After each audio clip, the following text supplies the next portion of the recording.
大家好，我是蔡主婷。天气逐渐变凉了，是时候需要做一杯珍珠奶茶了。我们先放2块普通黑糖，大约30克，然后煮锅中放入大约半杯水加热。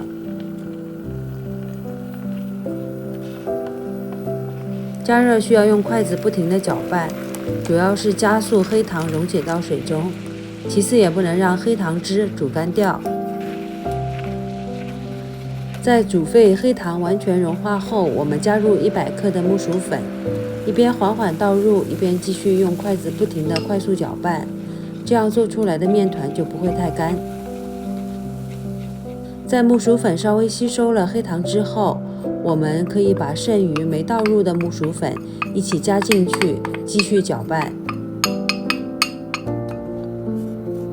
这个过程可以说是最重要的。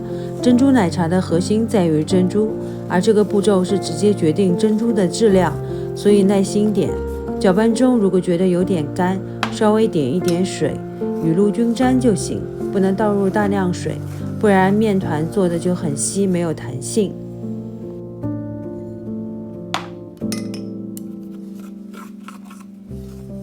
那基本在搅拌到我视频里这个样子就可以停了。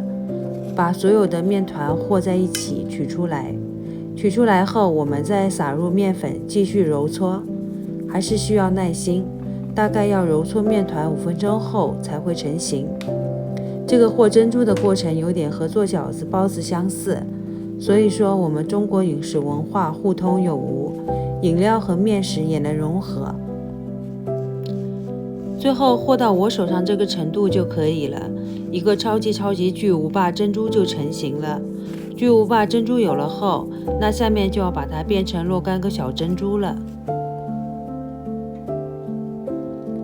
我们先用刀把它切成4等份，切好后慢慢的像擀饺子皮一样把它变成珍珠条。一般我做的这个量还挺多的，4等份出来后能做很大一锅的珍珠。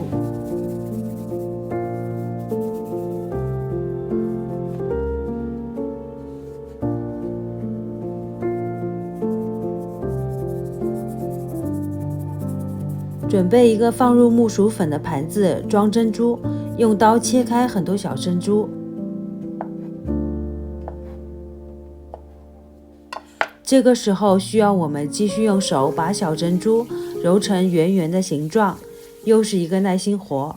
所以这个珍珠奶茶还真的是考验耐心，看上去没什么，实际操作起来还挺有意思。把小圆珍珠准备好后，就准备最后一个工序了。煮锅里继续放入75克黑糖，加水煮沸。你们看到的这5块黑糖，我放了有桂花、玫瑰，还有原味，就是没有放生姜味的。我估计也有不少朋友喜欢吃生姜味的珍珠。盖上盖子，煮大约10到15分钟，熄火后再焖10分钟左右。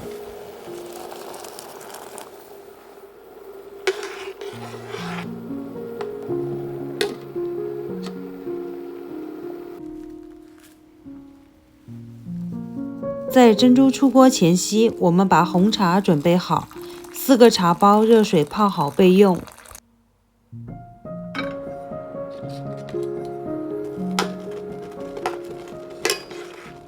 时间卡得刚刚好，珍珠完美出锅，可以看到这个珍珠晶莹透亮，黑糖汁和珍珠非常好的融合在一起，这个是真的一点添加剂都没有加。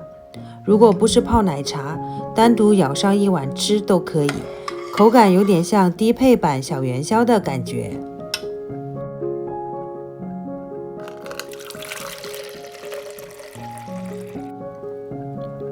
万事俱备，只欠简单的组合一下了。把刚泡好的红茶倒入杯中，加入100毫升的淡奶。我这个杯子比较大，你们杯子小的可以适量的少加一点淡奶。最后把做好的珍珠放几勺进去就可以了。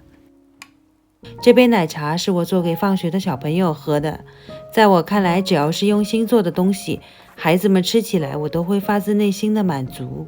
希望你们喜欢这期视频，我是蔡主婷，我们下期再见。